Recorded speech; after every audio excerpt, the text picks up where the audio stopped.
Welcome to IAS factor. This is Arjun R Shankar and നമ്മൾ discuss ചെയ്യുന്നത് restart 60 days revision program ആണ്. അതിൽ നമ്മൾ ഇന്ന് ഡിസ്കസ് ചെയ്യുന്നത് ഇന്ത്യൻ പോളിറ്റിയാണ്.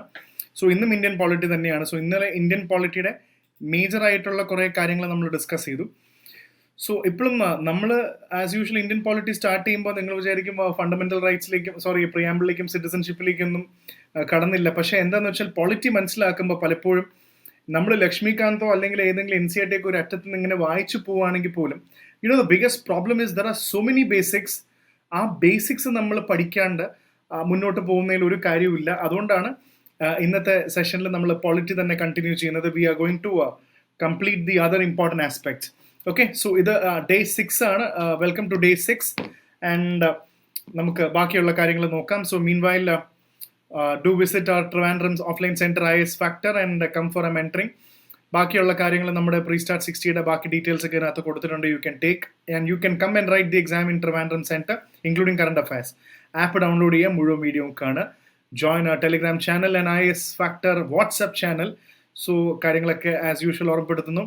ഇത് സെറ്റ് 3 ജോഗ്രഫിയിലെ ക്വസ്റ്റ്യൻസ് ആണ്. നമ്മൾ ഹിസ്റ്ററി കാണിച്ച പോലെ തന്നെ ജോഗ്രഫിയിലെ ക്വസ്റ്റ്യൻസ് ആണ്. ഇതേപോലത്തെ ക്വസ്റ്റ്യൻസ് നിങ്ങൾക്ക് അയച്ചു തരുന്നതായിരിക്കും. സോ ദാറ്റ് നിങ്ങൾക്ക് ഡെയിലി പ്രാക്ടീസ് ചെയ്യാനുള്ള ക്വസ്റ്റ്യൻസ് ആണത്, പഠിച്ച ടോപ്പിക്കിൽ തന്നെ മാത്രം. Okay, so moving on to Indian politic basics. ഇന്നും ബേസിക്സ് തന്നെയാണ്. നമ്മൾ പ്രിയാമ്പിളിലേക്ക് പോകുന്നതിന് മുന്നേ തന്നെ ബേസിക്സ് ഇൻ ദ സെൻസ് കുറച്ചും കൂടെ കാര്യങ്ങൾ വളരെ കൃത്യമായിട്ട് അറിയാനുണ്ട്. സോ അങ്ങനെയാണെങ്കിൽ ഇന്നത്തെ സെഷനിൽ ഏറ്റവും കൂടുതൽ ടോപ്പിക്സ് എന്താണ് നമ്മൾ ഡിസ്കസ് ചെയ്യുന്നതെന്ന് let's have an idea, let's have A recap. In the sense ഒരു ഗ്ലിംസ് എടുക്കാം, നമുക്ക് എന്താണ് നമ്മൾ ഇന്ന് മൊത്തം ചെയ്യാൻ പോകുന്നതെന്നുള്ളൊരു ലെറ്റ്സ് ടേക്ക് എ ഗ്ലിംസ്. ഒന്ന് നമ്മൾ വിട്ടുപോയതാണ് സെക്യുലർ സ്റ്റേറ്റിന്റെ കുറച്ച് പ്രധാനപ്പെട്ട കാര്യങ്ങൾ എന്താണ്. സെക്യുലർ സ്റ്റേറ്റിന്റെ കുറച്ച് പോയിന്റ്സ് ഉണ്ട്, അത് നമുക്ക് വളരെ കൃത്യമായിട്ടുണ്ടാവണം. പിന്നെ ഇന്ത്യൻ കോൺസ്റ്റിറ്റ്യൂഷന്റെ ആർട്ടിക്കിൾസിനെ കുറിച്ച് കാണാതെ ആർട്ടിക്കിൾസ് പഠിക്കേണ്ട, പക്ഷേ ഏകദേശം ഇപ്പോൾ ഉദാഹരണത്തിന് എലക്ഷൻ എന്ന് പറയുന്നത് എവിടെ വരുന്നത്, ഏത് ആർട്ടിക്കിൾ, അറൌണ്ട് എലക്ഷൻ എന്ന് പറഞ്ഞാൽ എത്രയാണ്, 50 ആണോ 60 ആണോ 100 ആണോ 200 ആണോ എന്നൊക്കെ പറയുമ്പോൾ ഒരു ക്ലാരിറ്റി ഉണ്ട്. 324 to 329 there shall be an election commission of India. മറ്റ് election commission, chief election commissioner കൂടാണ്ട് മറ്റ് ഇലക്ഷൻ കമ്മീഷണർ ആരൊക്കെയാണ്, ഈ പവേഴ്സ് എന്താണ്. അപ്പോൾ എല്ലാം ഒരു ഐഡിയ ഉണ്ടാവണം. കറക്റ്റ് നമ്പർ ഓർക്കണം നിർബന്ധമില്ല, പക്ഷേ ഏകദേശം എവിടെയാണെന്ന് കിടക്കുന്നത് ഒരു കാരണം ഉണ്ടാവണം. അതേപോലെ തന്നെ കോൺസ്റ്റിറ്റ്യൂഷന്റെ ബോറോഡ് ഫീച്ചേഴ്സ് ആണ്. ഇന്ത്യയിലെ constitution is A heavily borrowed constitution. എവിടെ നിന്നൊക്കെയാണ് നമ്മൾ എടുത്തത്, എന്തൊക്കെയാണ് എടുത്തതെന്നുള്ളതും വളരെ ഇമ്പോർട്ടൻ്റ് ആണ്. അതേപോലെ നമുക്ക് എത്ര ഷെഡ്യൂൾ ഉണ്ട്, 10 ഷെഡ്യൂൾ ഉണ്ടായിരുന്നു, 12 ഷെഡ്യൂളായി. ഇപ്പോൾ 12ാമത്തെ ഷെഡ്യൂൾ, ഓരോ ഷെഡ്യൂളും എന്താണ് പറയുന്നത്, ഇതും പരീക്ഷയ്ക്ക് PYQ ആയിട്ട് ചോദിച്ചിട്ടുണ്ട്. സോ ഇതും നമുക്കൊരു റിക്കലക്ഷൻ ആണ് പോളിറ്റിയുടെ ഏറ്റവും ബെസ്റ്റ് സ്ട്രാറ്റജി എന്നാണ് ഞാൻ മനസ്സിലാക്കുന്നത്. സോ ആ ഒരു റിക്കലക്ഷൻ സ്ട്രാറ്റജി നമുക്ക് ഇവിടെ ഉണ്ടാവണം. ഓരോ ഷെഡ്യൂളും എന്താണ് പറയുന്നത് എന്നുള്ള ഒരു ക്ലാരിറ്റി നമുക്കിവിടെ കിട്ടണം. സോ അടുത്തത് നമുക്ക് ഇതിനകത്ത് അറിയേണ്ട മറ്റ് പ്രധാനപ്പെട്ട കാര്യങ്ങൾ എന്താണെന്ന് വെച്ചാൽ, എന്താണ് ഇതിൽ ഓർഡർ ഓഫ് പ്രസിഡൻസ് എന്ന് പറയുന്നത്. നമ്മൾ പ്രൈം മിനിസ്റ്റർ ആണോ, പ്രസിഡന്റ് ആണോ, ഭാരത് രത്ന വിന്നർ ആണോ, ഒരു ഓർഡർ ഓഫ് പ്രസിഡൻസ് എന്ന് പറയുന്ന പോലെ ഒരു രാജ്യസഭയുടെ ഡെപ്യൂട്ടി ചെയർമാൻ ആണോ, ഭാരത് രത്ന വിന്നർ ആണോ ഏറ്റവും മുകളിൽ നിൽക്കുന്നത് എന്ന് പറയുന്ന പരീക്ഷയ്ക്ക് ചോദിക്കാൻ ചാൻസ് ഉള്ളതാണ്. പിന്നെ again government, forms of government എന്ന് പറയുമ്പോൾ യൂണിറ്ററി ഗവൺമെന്റ്, ഫെഡറൽ ഗവൺമെന്റ് എന്ന് പറഞ്ഞാൽ എന്താണ്, യൂണിറ്ററിയുടെ ഫീച്ചേഴ്സ് വളരെ ഡീറ്റെയിൽ ആയിട്ട് നമുക്ക് എക്സ്പ്ലെയിൻ ചെയ്യാം. അതേപോലെ തന്നെ എന്താണ് ഫെഡറലിസം എന്ന് പറയുമ്പോൾ അതിന്റെ ക്യാരക്ടറിസ്റ്റിക്സ് എന്താണ്. So when you know about federalism India എന്താണ്, ക്വാസി ഫെഡറൽ സിസ്റ്റം എന്താണ്, അതിന്റെ ഫീച്ചേഴ്സ് എന്താണ്, മറ്റു പ്രധാനപ്പെട്ട ആൾക്കാർ എന്താണ് ഇതിനെക്കുറിച്ച് വിളിച്ചിരിക്കുന്നത്, കോപ്പറേറ്റീവ് ഫെഡറലിസം, ബാർഗനിങ് ഫെഡറലിസം എന്ന് ആരാണ് വിളിച്ചത്. അതേപോലെ തന്നെ key doctrines of Indian polity എന്ന് പറയുമ്പോൾ സെപ്പറേഷൻ ഓഫ് പവർ, എന്താണ് സെപ്പറേഷൻ ഓഫ് പവർ, ശരിക്കും ഒരു ഓവർലാപ്പ് ഉണ്ടോ, ലെജിസ്ലേറ്റീവ് എക്സിക്യൂട്ടീവ് തമ്മിലുള്ള ഓവർലാപ്പ് ഉണ്ടോ എന്നുള്ളത്, എന്താണ് checks and balances, doctrine of checks and balances Indian കോണ്ടെക്സ്റ്റിൽ എങ്ങനെയാണ്. പിന്നെ ദ ബേസിക് സ്ട്രക്ചർ ഡോക്ട്രൈൻ എന്ന് പറയുന്നത് എന്താണ്, ഇടയ്ക്കിടയ്ക്ക് നമ്മൾ കേൾക്കും ഈ ബേസിക് സ്ട്രക്ചർ ഡോക്ട്രൈൻ എന്ന് പറയുമ്പോൾ എന്ത് ബേസിസിലാണ് ഈ ബേസിക്, എന്തൊക്കെ കേസുകളാണ് ഇതിനകത്ത് വന്നിരിക്കുന്നത്, എന്താണ് അൾട്ടിമേറ്റ്ലി ബേസിക് സ്ട്രക്ചറിൽ എന്തൊക്കെ വരും എന്നുള്ളതും കൂടെ മനസ്സിലാക്കി കഴിഞ്ഞാൽ it's good. And the next important ഇതാണ് ഒരുവിധം എല്ലാ UPSC ആസ്പിരൻസിനും സാധാരണഗതിയിൽ കൺഫ്യൂഷൻ വരും. നിങ്ങൾ എക്സ്ട്രോണറി ആളാണെങ്കിൽ കുഴപ്പമില്ല, പക്ഷെ ഞാൻ പറഞ്ഞ സാധാരണക്കാർക്ക് ഇത് കൺഫ്യൂഷൻ വരാറുണ്ട്. ടൈപ്സ് ഓഫ് മെജോറിറ്റി, പല ടൈപ്പ്, സിമ്പിൾ മെജോറിറ്റി. അപ്പോൾ എല്ലാ മെജോറിറ്റിയും അതിനൊരു എക്സാമ്പിൾ വെച്ചിട്ട് ഞാൻ കൊണ്ടുവന്നിട്ടുണ്ട്. അബ്സല്യൂട്ട് എന്താണ്, അതിലൊരു എക്സാമ്പിൾ ഉണ്ട്. അതായത് എത്ര ആൾക്കാരുണ്ടെങ്കിൽ എത്ര വോട്ട് കിട്ടില്ല. അപ്പം നമുക്ക് കുറച്ചുകൂടെ എഫക്റ്റീവ് എന്താണ്, എക്സാമ്പിൾസ് ബേസ് ചെയ്തിട്ട് ഞാനിവിടെ കൊണ്ടുവന്നിട്ടുണ്ട്. സ്പെഷ്യൽ മെജോറിറ്റി തന്നെ 3 ഉണ്ട്, 249, 368, 61 അനുസരിച്ചിട്ട്. അപ്പം ഇതിലൊക്കെ എങ്ങനെയാണ് ഇതിൻ്റെ എക്സാമ്പിൾസ് വരുന്നതെന്നുള്ളൊരു എക്സാമ്പിളും കൂടെ നമുക്ക് നോക്കി പഠിക്കുകയാണെങ്കിൽ അത് കുറച്ചുകൂടെ എളുപ്പമായിരിക്കും. സോ എല്ലാ ഡീറ്റെയിൽസും നമുക്ക് നോക്കാം. പിന്നെ ഡിഫറെൻറ്റ് ടൈപ്പ് ഓഫ് ഗവൺമെന്റ്സിൽ നമ്മൾ ഇന്നലെ പാർലമെന്ററി പ്രസിഡൻഷ്യൽ നോക്കിയെങ്കിൽ പോലും കുറച്ചും കൂടെ ഈ സെമി പ്രസിഡൻഷ്യൽ സിസ്റ്റം, ഉദാഹരണത്തിന് ഫ്രാൻസിന്റെ സിസ്റ്റം വേറെയാണ്. അപ്പോൾ അതൊരു സെമി പ്രസിഡൻഷ്യൽ സിസ്റ്റമാണ്. അവിടെ പ്രസിഡന്റും ഉണ്ട്, പ്രൈം മിനിസ്റ്ററും ഉണ്ടോ. സോ എങ്ങനെയാണ് ഒരു എക്സാമ്പിൾ എന്ന രീതിയിൽ നമുക്ക് നോക്കേണ്ടത്, അത്തരം സെമി പ്രസിഡൻഷ്യൽ സിസ്റ്റം എന്താണെന്നും കൂടെ നമുക്കൊന്നൊരു ഒരു ക്ലാരിറ്റി ഉണ്ടാവണം. അതും കൂടെ നമുക്കൊന്ന് ചെക്ക് ചെയ്തെടുക്കണം. പിന്നെ അതിൻ്റെ മെറിറ്റ്സും ഡിമെറിറ്റ്സും ആണ് ഇതിനകത്ത് ഏറ്റവും കൂടുതൽ പറയുന്നത്. അപ്പോൾ ബേസിക്കലി ഇത്രയും കാര്യങ്ങളാണ് നമ്മൾ ഇന്നത്തെ ക്ലാസ്സിൽ നമ്മൾ ഡിസ്കസ് ചെയ്യുന്നത്. സോ കുറച്ചധികം കാര്യങ്ങളുണ്ട്, വളരെയധികം ശ്രദ്ധിച്ച് നമുക്ക് മുന്നോട്ട് പോകേണ്ടതാണ്.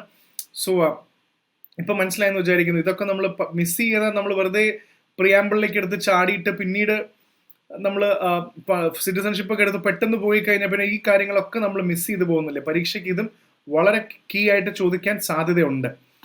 Okay, so that is it and let's go on to the important content of the day. Let's begin the session. Here we go. ആദ്യം നമുക്ക് നോക്കാം സെക്യുലർ സ്റ്റേറ്റ് എന്ന് പറയുന്നത്. നമുക്കറിയാം India is a secular state.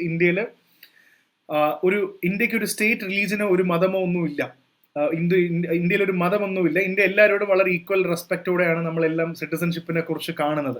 അങ്ങനെയാണെങ്കിൽ for a secular states it does not uphold any particular religion, ഞാൻ ഇപ്പോൾ പറഞ്ഞ പോലെ. But the term secular was added ഏതാണ്? 42nd Amendment of 1976. ഇപ്പോൾ സെക്യുലർ മാറ്റണം എന്ന് പറഞ്ഞ് കുറേ പേര് ഈ കൊല്ലം ഡിസ്കഷൻ മുന്നോട്ട് പോയിട്ടുണ്ട്. സെക്യുലർ എന്ന് പറയുന്ന സംഭവം എടുത്ത് മാറ്റണം. ഇന്ത്യയിൽ അങ്ങനെ എടുത്ത് മാറ്റുന്നതുകൊണ്ട് കാര്യമുണ്ടോ? Do you think there is A chance we should actually throw it away? Secular എന്ന് പറയുന്നത് നമ്മുടെ വളരെ ബേസിക് ആയിട്ടൊരു ഫാബ്രിക് ആണ്. അതേപോലെ തന്നെ എല്ലാവർക്കും state shall not deny any person equality before the law. ഈ ആർട്ടിക്കിൾ 14 ഇമ്പോർട്ടൻ്റ് ഉണ്ട്.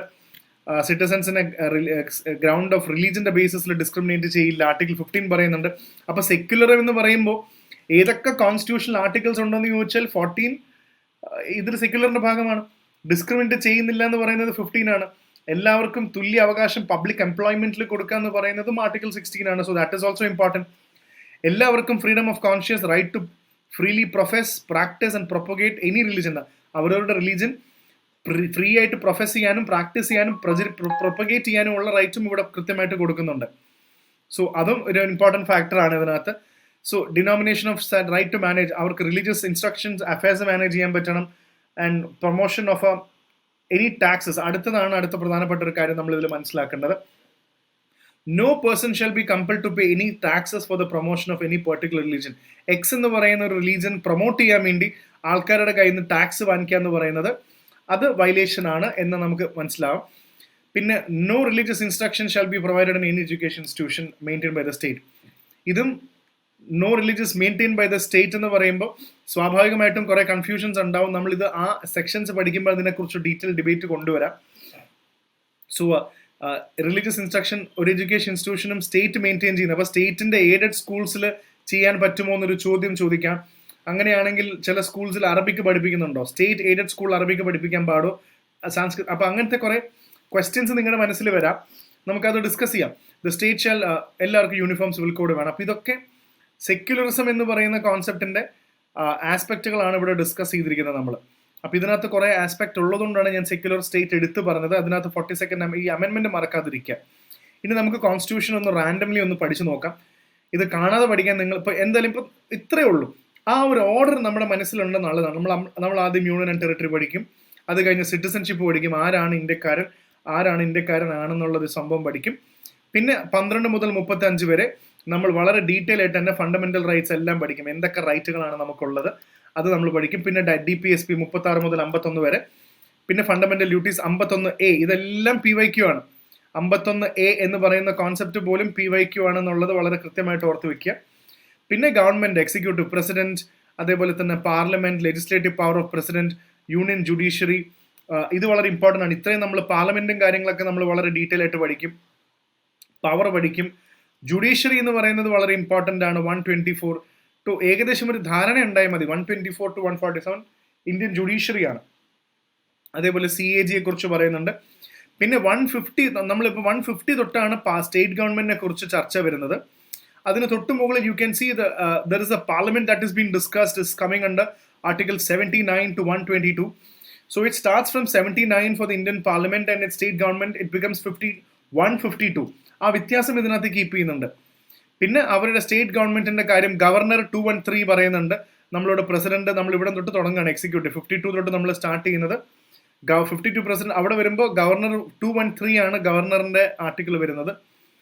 അതേപോലെ തന്നെ കോടതികൾ നമ്മൾ ഓൾറെഡി ജുഡീഷ്യറി പറഞ്ഞതാണ്. ഇന്ത്യൻ ജുഡീഷ്യറി മെയിൻ ആയിട്ടുള്ള കാര്യങ്ങൾ ഡിസ്കസ് ചെയ്ത പോലെ തന്നെ 214 to 232 214 ഹൈക്കോടതി 233 അപ്പൊ ഏകദേശം ഒരു 214 മുതൽ 230 വരെ ഹൈക്കോടതിയും സബോർഡിനേറ്റ് കോർട്സിനെ കുറിച്ചിട്ടാണ് കൂടുതൽ ചോദ്യങ്ങൾ ചോദിക്കുന്നത്.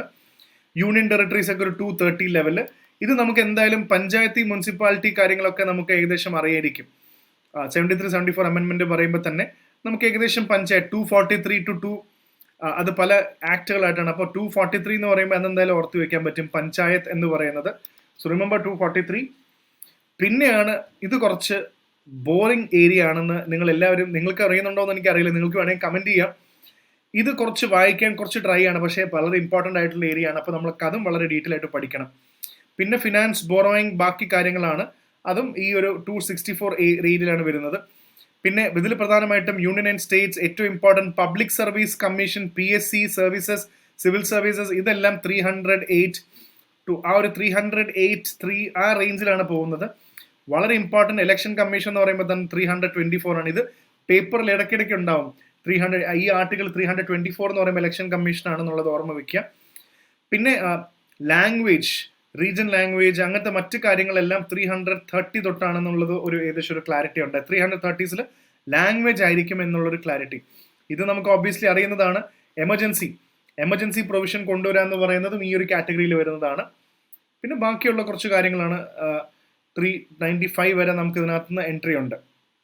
അപ്പം ഇത്രയും കാര്യങ്ങൾ നിങ്ങൾക്കിത് കാണാതെ പഠിക്കാൻ വേണ്ടി അല്ല ഞാൻ പറഞ്ഞത്, പക്ഷെ ചില കാര്യങ്ങൾ നമുക്ക് അറിയണം, ആ ഉദ്ദേശം. ഇനിയിപ്പോൾ പെട്ടെന്ന് ഞാൻ ചോദിക്കുകയാണ്, ഹൈക്കോർട്ട് എന്ന് പറയുമ്പോൾ എവിടെ നിൽക്കും? High court subordinate court. നിങ്ങൾക്ക് ഇമ്മീഡിയറ്റ്ലി ഓർമ്മ വന്നില്ലെങ്കിലും ഒരു 200 to ഒരു 230 റേഞ്ചിലാണോ എന്നൊരു ഓർമ്മ ഉണ്ടായാൽ മതി എന്നുള്ളത്. കണ്ടോ, ഏകദേശം 200 തൊട്ട് 237 വരെ ഉണ്ട്. ഈ ഒരു ഓർമ്മയാണ്. പഞ്ചായത്ത് എന്ന് പറയുമ്പോൾ പഞ്ചായത്ത് മുനിസിപ്പാലിറ്റി, പഞ്ചായത്ത് രാജ് 243 ആണോ ആ റേഞ്ച് ആണെന്ന് എനിക്കറിയാം. സെൻട്രൽ സ്റ്റേറ്റ് റിലേഷൻസിന് ചോദിക്കുമ്പോഴും 245.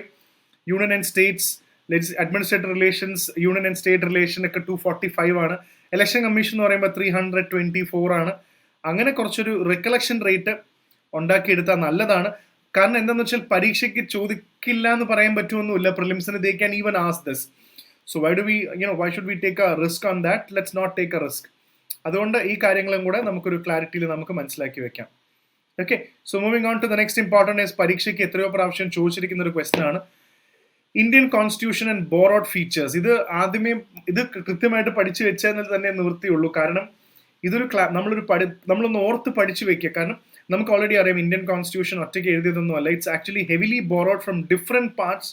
നമ്മുടെ constitution makers have studied this from different parts of the constitutions, different constitutions of the world. അതിൽ നിന്നും ഏറ്റവും ബെസ്റ്റ് ആണ് നമ്മൾ തിരഞ്ഞെടുത്തിട്ടുള്ളത്. So for this we need to be very clear on എന്തൊക്കെയാണെന്നുള്ളത്.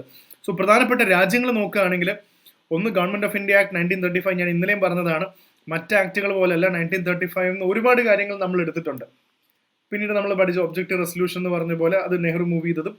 എത്ര രാജ്യങ്ങൾ നമുക്ക് ഇതിനകത്ത് പറയാൻ പറ്റും? ബ്രിട്ടൻ ഉണ്ട്, USA ഉണ്ട്. നമുക്ക് പെട്ടെന്ന് ഓർത്തെടുക്കാൻ പറ്റുന്ന രാജ്യങ്ങൾ Britain, USA, Canada, Australia, Germany, France ആണ് നമുക്ക് പെട്ടെന്ന് ഓർത്ത് വെക്കാൻ പറ്റുക. റഷ്യയാണ്, അത് ഓക്കെ. നമ്മളിത് പെട്ടെന്ന് Britain, America, Canada, Australia, Germany, France എന്നൊക്കെ നമുക്ക് പെട്ടെന്ന് ഓർമ്മ വരും. പക്ഷെ നമുക്ക് ഓർമ്മ വരാൻ സാധ്യതയില്ലാത്ത കുറച്ച് കാര്യങ്ങളുണ്ട്. ഐറിഷ്, ഓസ്ട്രേലിയ ഓർമ്മ വരണ നിർബന്ധമില്ല. USSR അത് റഷ്യയാണ്, അന്നത്തെ പഴയ USSR ആണ്. അതേപോലെ സൗത്ത് ആഫ്രിക്ക ഓർമ്മ വരണ നിർബന്ധമില്ല, ജാപ്പനീസ് ഓർമ്മ വരണ നിർബന്ധമില്ല. അപ്പോൾ രാജ്യങ്ങൾ നമ്മൾ പലപ്പോഴും പഠിക്കുമ്പോൾ ഇത് പൊതുവെ ആസ്പിരൻറ്റ് സൈക്കോളജിയിൽ ഞാൻ പറഞ്ഞതാണ്. നമുക്ക് പൊതുവെ പോപ്പുലർ ആയിട്ടുള്ള രാജ്യങ്ങൾ ഓർമ്മ വരും, മറ്റു രാജ്യങ്ങൾ നമുക്ക് ഓർമ്മ വരില്ല. അപ്പോൾ നമുക്ക് തിരിച്ച് പഠിച്ച് നോക്കാം. Will actually go in the reverse order. ഇത്രയും രാജ്യങ്ങളുണ്ട്, അത് എങ്ങനെയാണെന്നുള്ളതും കൂടെ നമുക്ക് ക്ലിയർ ആയി. അപ്പോൾ ഗവൺമെന്റ് ഓഫ് 30 ഓരോന്നിനും വളരെ പറഞ്ഞു പോകുന്നതല്ല, പ്രധാനപ്പെട്ട സാധനം നിങ്ങളുടെ മനസ്സിൽ ക്ലിക്ക് ചെയ്യണം.